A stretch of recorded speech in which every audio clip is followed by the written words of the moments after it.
Let's Get To presents 5, 4, 3, 2, 1.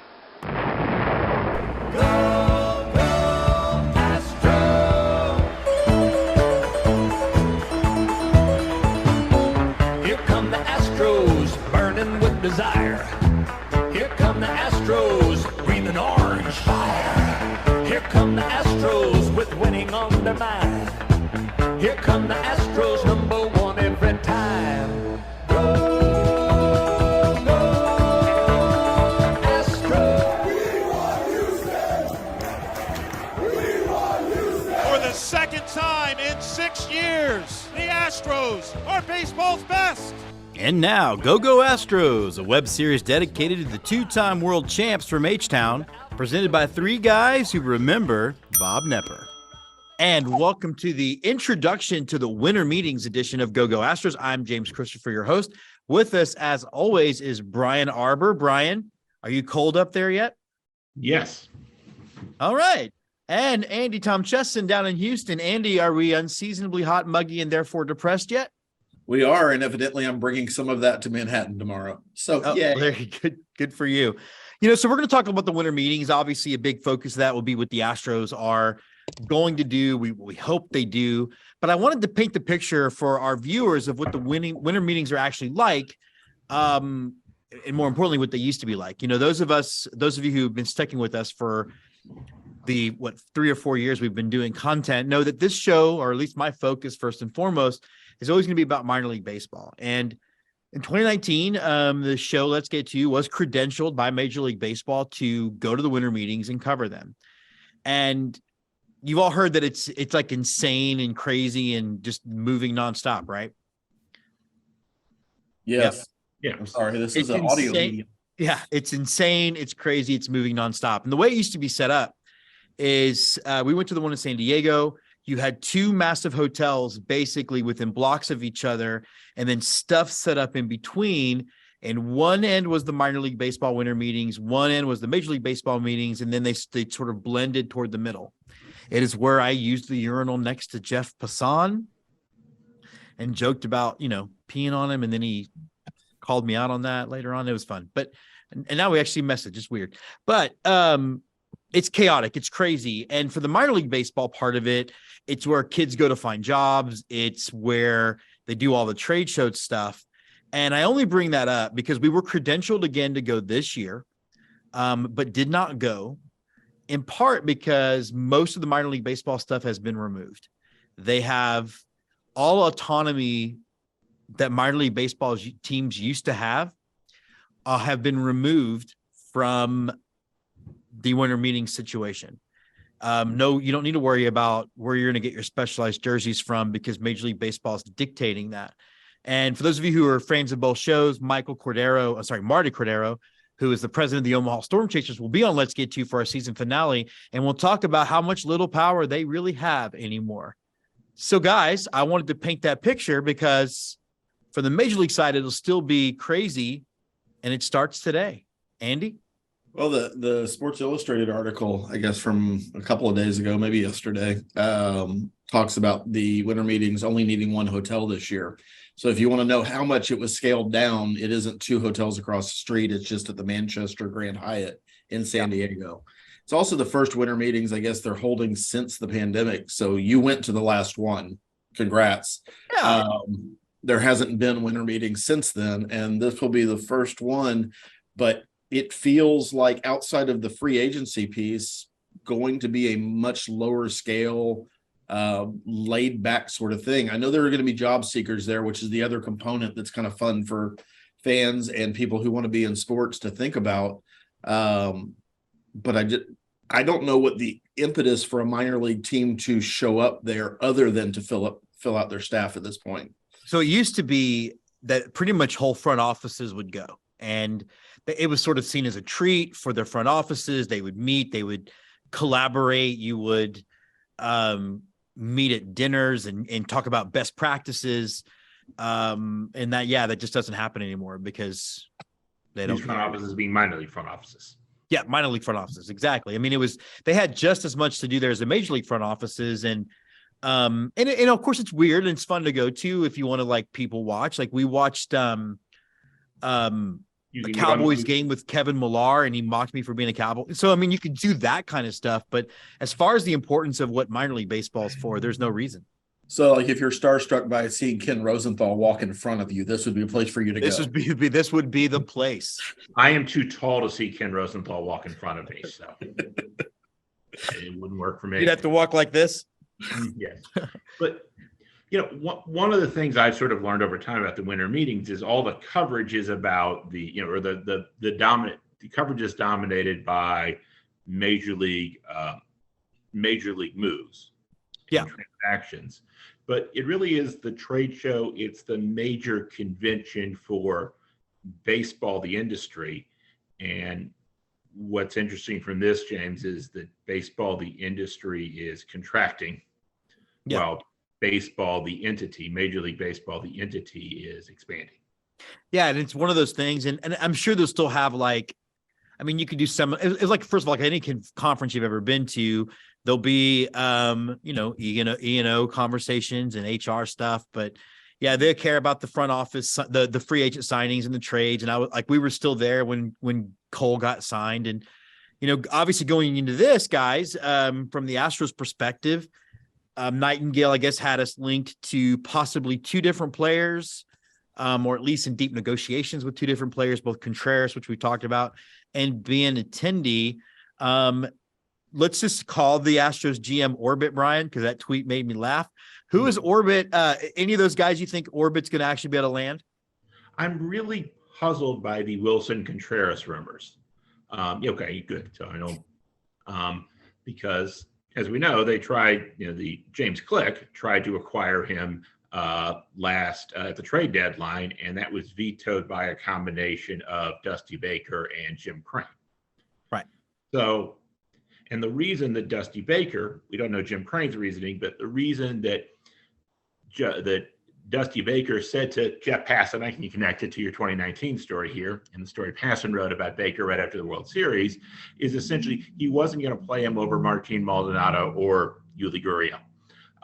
You have a better first baseman now with Jose Abreu, but are they going to play him ahead of Maldonado? Well, the other alternative is to play him 50, 60 games as the backup catcher, to play him, a handful of games, maybe in left field or maybe at DH, and try to get 140 games out of him that way. And Andy's giving me a pained expression because A, I'm not sure that works from the Astros standpoint, and B, why would he take that job over the Cardinals just telling him, would you like to catch 130 games for us? Here's some money. Yeah. And so, but boy, there's a lot of smoke around that one, right? That's not like, just somebody proposed that somewhere. That's multiple sources, including John Heyman had a reference in it today, discussion of that today in one of his stories. So I'm skeptical of that one from all sorts of things, which probably means it's true. Yeah, Andy. For me, it's the fit. I don't understand on the surface, and I certainly don't look much deeper than the surface because Lord knows I'm an American, but he's a guy who is a career catcher, has played 216 innings, if I remember my math right, maybe 231 in all outfield positions over his entire career, but he's being mentioned as a left fielder. Oh, well, they don't need him at catcher, just play him at left field. The problem is the Astros seem hell-bent on giving Alvarez 40% of the starts in left field. And I hate to think of the idea of an Alvarez-Contreras platoon in left field, because that makes no sense on any level. That doesn't make a sense from an emotional standpoint. It doesn't make sense from a statistical standpoint, because it's not like one of them is appreciably good in the outfield. Matter of fact, Alvarez is better than Contreras has shown in the outfield. I don't see any at-bats for him at first base if we believe Abreu is going to be the everyday guy. And if you need to rest Abreu as a DH, that means Alvarez is in left field because you're not going to take his bat away to rest.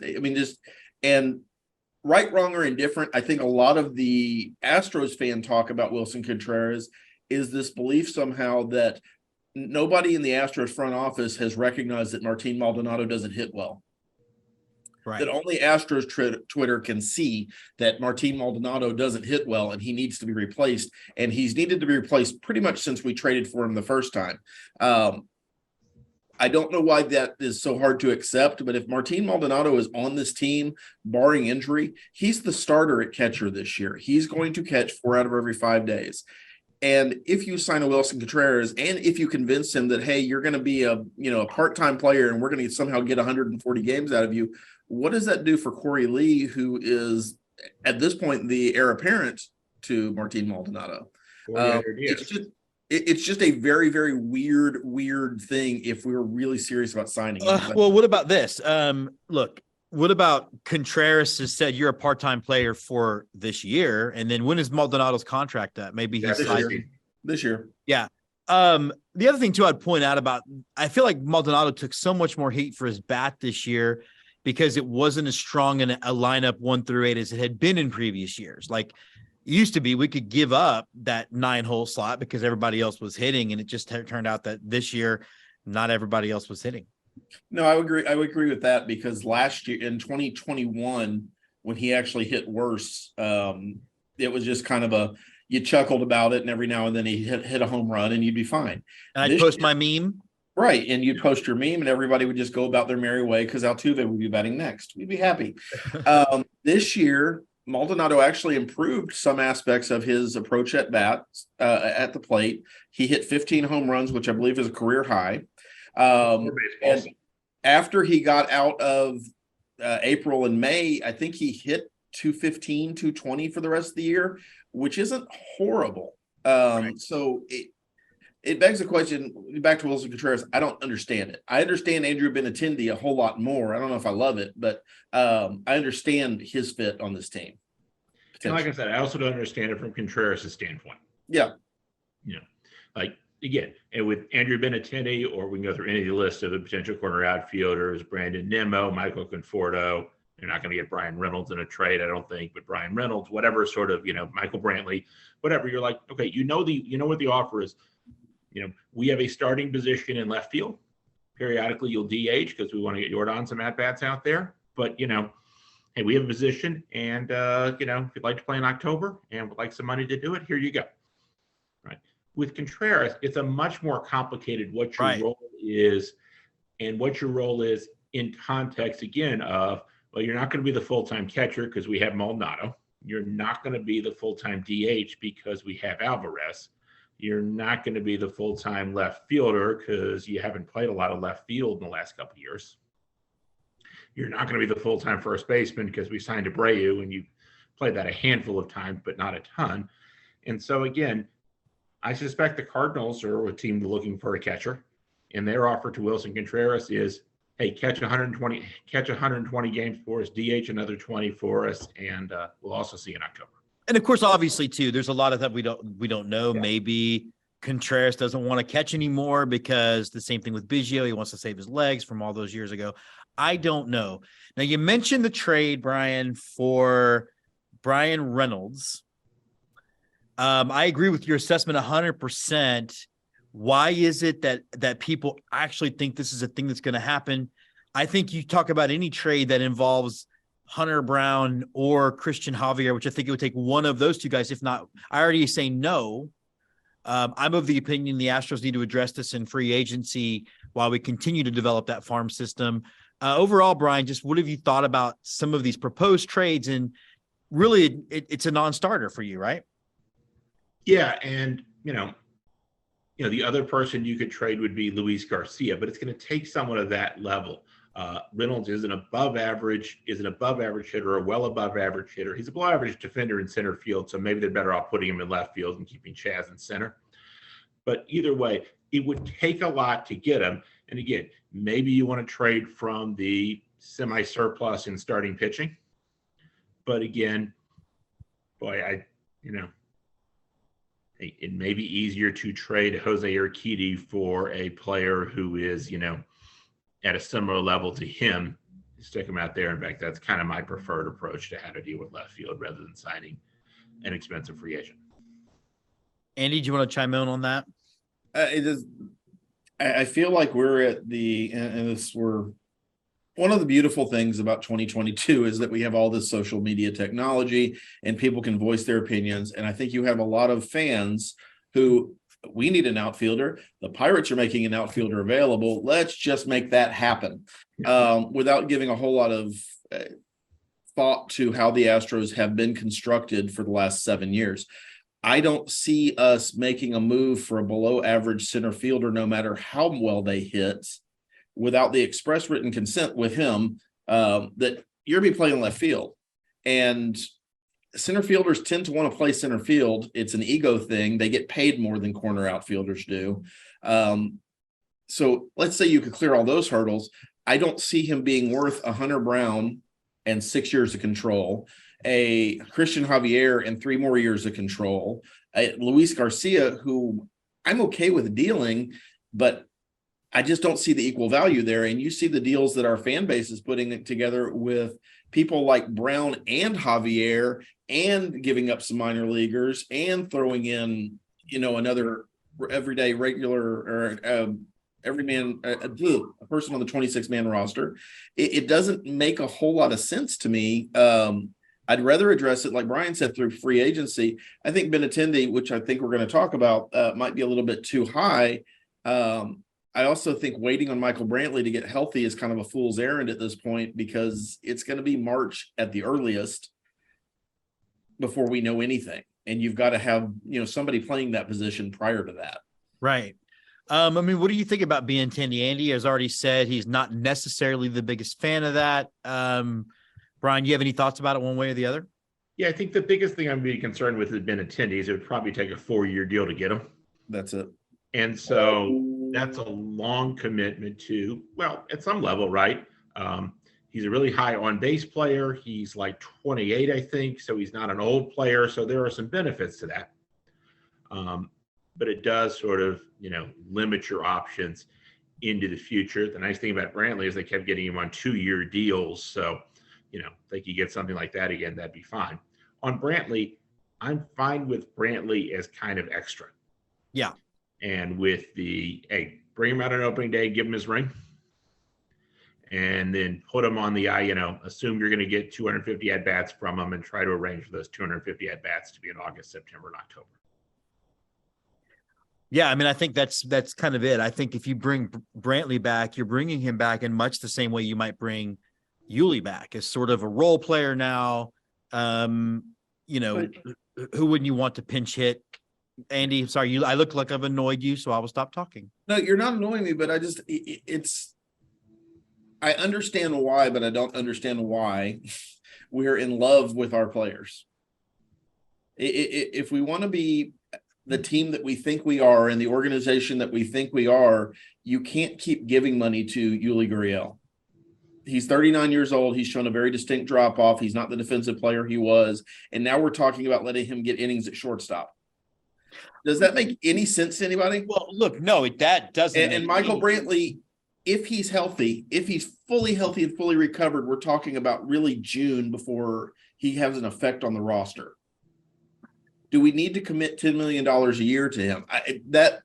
It's the same issue I have with signing Andrew Benintendi. It's not skills. I think Benintendi's skill set fits really well with the Astros. He's a guy who keeps the line moving. He's going to hit around 300. He doesn't have a lot of power. Maybe that comes back, but he gets on base and he scores. And in a game that's going to emphasize base stealing and speed, maybe he's a guy who has a little bit of a renaissance. Michael Brantley has none of those things. Yeah.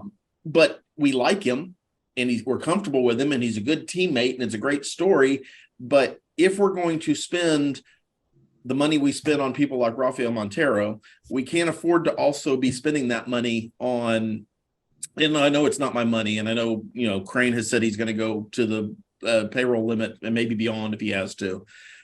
It doesn't make sense to me. You've got to keep bringing up young guys to supplement the stars. Yuli Gurriel and Michael Brantley aren't young guys anymore. And right. I don't know how productive they are as major leaguers. We were talking at the beginning of the year about how slow Michael Brantley's bat looked before his shoulder was hurt. Yeah. The argument for Brantley over Benintendi is you'd get him on a 1-year commitment. And between Chas McCormick, Jake Myers, and then you could bridge that to Pedro Leon or to the outfielders they drafted last year when they finally got a first and second round draft pick. So in some ways that makes some short-term commitments make more sense to me because you have some prospect capital in the outfield, whereas you have less of it in the infield, but you kind of need less of it in the infield because you feel pretty safe about your infield for the next 2 seasons. I'd actually be more comfortable letting somebody like Leon open the season, splitting time in left field or center, however that works, and then evaluating throughout the season, making a deal around the All-Star break if you need a left fielder. That to me makes more sense because you'd still in that scenario have a Urquidy or a Garcia that you could deal and not effectively destroy your rotation. But again, it's all. I'd like to see some fresh blood on the bench, I think is what I'm getting at. Well, and I definitely appreciate that. I also think all of this piecemealing stuff, I would rather, if we talked last week about we're in win now mode, then just pay Benintendi to be your starting left fielder. He can do it, as opposed to starting Leon and hoping lightning strikes twice with Pena, or boy, I hope we can get, Contreras can handle it, or boy, I hope Brantley comes back. Because of course, Brantley comes back. He's going to come back for less money. You're not going to pay him what you paid him before. But I don't know. I mean, Andy, you rolled your eyes at me. I'm going to let you talk again. Oh, I was more worried about what this means for Rylan Bannon, who's the other guy we acquired this week. Signed off of waivers from the Cubs and put on the 40-man roster. So evidently we have plans for him, maybe just in AAA, but by the way, had you told me a week ago there was a guy around named Rylan Bannon, I would have assumed that was like a John Wayne character name. I immediately thought of, and Jim can attest to this, I immediately thought they were talking about Ben Affleck in Dazed and Confused, but that's O'Bannon. Which, solid hitter, a little bit of a hothead. Yeah. No, I'm making faces just because I'm in the stage of winter, and again, it's been 4 weeks since we won a World Series, guys, which is weird, but there's just so much that we're being tied to that doesn't make sense the way we're used to making sense. And maybe that's the Jim Crane effect that we need to be cautious of, that Brian has warned us about. Maybe that's the lack of having a general manager. Maybe it's just the media making shit up. I mean, and maybe it is just the media trying to plug holes where there are holes. Hey, this guy fits. Let's just tie him to that. I do think we're talking to Contreras. I do think we're probably talking to Benintendi. How deep those negotiations are, I have no idea, and none of us do.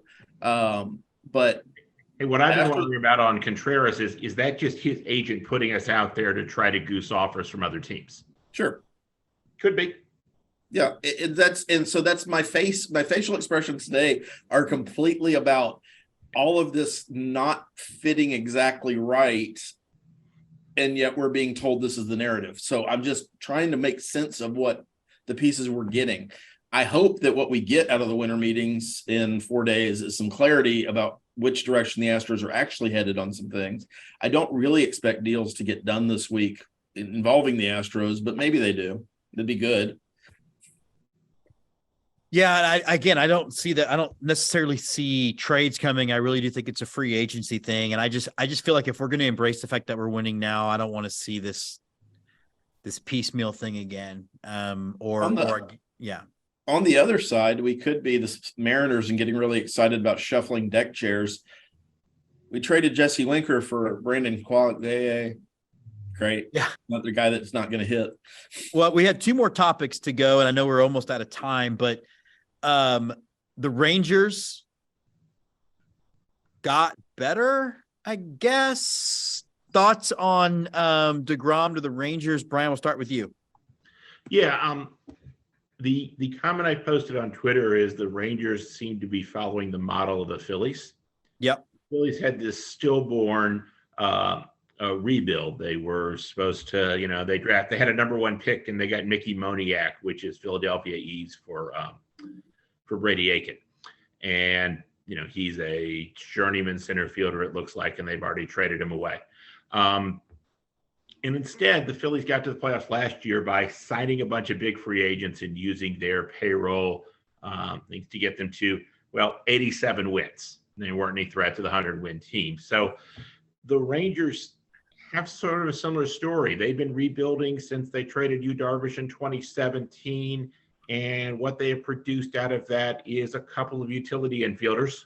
I love that you called it stillborn in your tweet. That was like, as a writer, I was like, my man. Thank you. One thing to note is it also speaks to how well the Astros did in their rebuild. Right. They, by the time they got to this point, they're like, hey, we should add Josh Reddick and Brian McCann because we have a bunch of superstars and we can pay retail for them. So I don't think it's a threat to the Astros in 2023. And really the question for the Rangers is, do they have any prospects who are going to build into stars and superstars? Their best chance for that is Josh Young, who is a third baseman who finally came up at the end of last season after an injury. They've got a bunch of pitching prospects who really did not have good 2022 seasons, and this may be in some part a reaction to that. This is the only way we're going to get a star is to pay 5 years for DeGrom. Yeah, when I saw the 5 years, Andy, I immediately thought of we were all accepting the fact that the last year of Abreu and the last year of Montero might not be great, but we'd get 2 good years. But 5 years, I don't know, and especially for a guy I think you pointed out has pitched 24 games in 2 years. Well, it's really, really interesting, and I don't believe necessarily conspiracy theories. I don't believe the national media is necessarily out to get the Astros. Although some of them certainly have some grudges still held from 2017 for some reason. But the Astros were questioned up and down by the national media about the length of signing a 36-year-old Jose Abreu to a 3-year deal. Jacob deGrom is going to be either 39 or 40 at the end of this deal. 40 if everything goes great. He has not demonstrated durability over these last couple of years. In general, pitchers don't get better after 34, which he is now. And yes, I've heard of the 5 Rangers fans that I know. Well, Verlander did it, and that made it okay. You can't build your team on the exceptions. It doesn't work that way. Verlander could literally fall off the face of the earth in this coming season in Los Angeles. Or wherever he signs. And this is Steve Cohen erasure. Yeah, but it's just a weird deal. And to your point, Brian, I don't see this getting them to much more than being a 500 team. And that's a struggle because if I'm looking at their active roster right now, and I know they still have deals to do. They have a hole at catcher, nothing spectacular there. They've got a very good shortstop. They've got an aging Marcus Semien at second base who had a career year and might not repeat that at age 32 or 33 or 34. And then you've got Nathaniel Lowe's probably a pretty good defensive first baseman, certainly, and a good piece. But then you just got a whole bunch of other stuff. And they're counting on guys who haven't really torn up the world in the minor leagues to come in and fill holes. And it's a weird, maybe it's not. Even that center fielder, what's his name, seemed to decline last year. Yeah, so you've got a shortstop, you've got a second baseman, and you've got 2 or 3 good starting pitchers. This is also a team that traded for Jake Odorizzi, so they're desperate for innings to be Etten. You've got a hole at third. You've got a hole in the outfield, at least in 2 positions, if not 3, and maybe at catcher. I just don't see that being a team. And I did do a little bit of just roster digging. Their 8-game improvement is almost exactly the number of wins they had against Oakland in 2022 versus 2021. So Oakland tanking made the difference in the Rangers season. Absolutely. Brian, last word on that? Yeah, they have pitching issues both on the major league roster and whether they can develop. They've got a lot of resources into minor league pitchers, and guys like Jack Leiter didn't have a good 2022. So, their developmental track record makes me skeptical. If they improve that, things will change. But right now, I think their ceiling is, 2 years from now is 88 or 90 wins. Yeah, I tend to agree. All right, guys, we're going to do something a little fun. And we are going to, I thought it'd be fun. One of the things that the current set notwithstanding, the Astros have been known for kind of pushing the envelope on uniforms through their history. some of the best uniforms in Major League Baseball history have been worn by the Houston Local 9. And I thought I would go through and we'll go with Andy, then Brian, then me. Andy, just one of your favorite uniforms and why? Well, I'm not going to take your answer because I can pretty much guess what your answer is going to be. Do your best. No, mine is going to be the Shooting Star Astros from 1964 on, I guess. Yeah. Up until the 70s, and especially the first orange version. I think you took Brian's. They were a classic baseball uniform, but they were unique enough with the motion of the stars and coming off what were really, really creative uniforms, although trademark violations with the Colt 45s, it still embraced enough of that spirit, enough of that emotion of graphic, which is a weird concept, with the stars, with the speed stripes coming off those stars, with the font, with the really big, bold nameplates on the back and the larger letters that were just a little bit larger than the rest of Major League Baseball at that point. They looked really slick, to the point that I still wish that whenever we get our next refresh, just like I wish in 2012, that format is somehow incorporated and modernized into the uniform. It was also the first uniform that introduced the best cap that the Astros have ever had with the H-star, which is still one of the few Major League Baseball caps that have the city in the logo, the initial of that. Brian, how about you? Well, since Andy did take mine, I will. I'm one of the few people who really like them. I really like the change and the shift to the copper and blue, and particularly, I love the star logo on those hats that had the star in motion.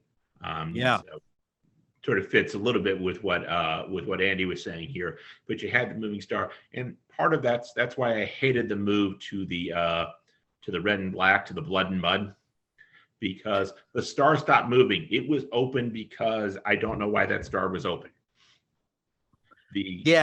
Moving star was open on the copper and blue because the star was moving. They captured it at the moment of movement. Here it was.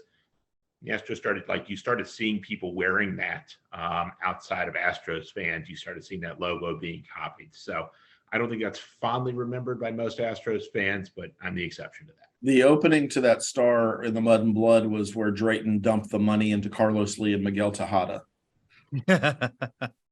I would have think for me, I would have gotten. I'd love to see what Twitter would, had Twitter been around when we signed Carlos Lee, to see if I'd have gotten suspended. Knew that was a terrible idea the second I heard it. Thought I'd have fired Tim Purpura rather than complete that deal. And I'm hoping that I do pick the one that Andy thought I would pick. I was actually torn about this, and I think I'm going to go Tequila Sunrise though. And I love the stripes. Andy knows that I will get any variation of any team that does any variation of that. But and I have soft memories for the shoulders version of that as well. But I don't know, something about the Tequila Sunrise and looking at some of those playoff games from the 80s really makes my heart smile. Now listen, that is it for Go Astros. We're so over time, we're not even going to go around the room, but I am going to end it with this. Two things. Programming note: tonight, Andy and I, and as long as other members of the Let's Get To team, will be live for the first time ever with Let's Get To reveal where we're going in 2023. And I paraphrase from Mariah Carey: all I want for Christmas is time for more baseball. All right, guys, good job.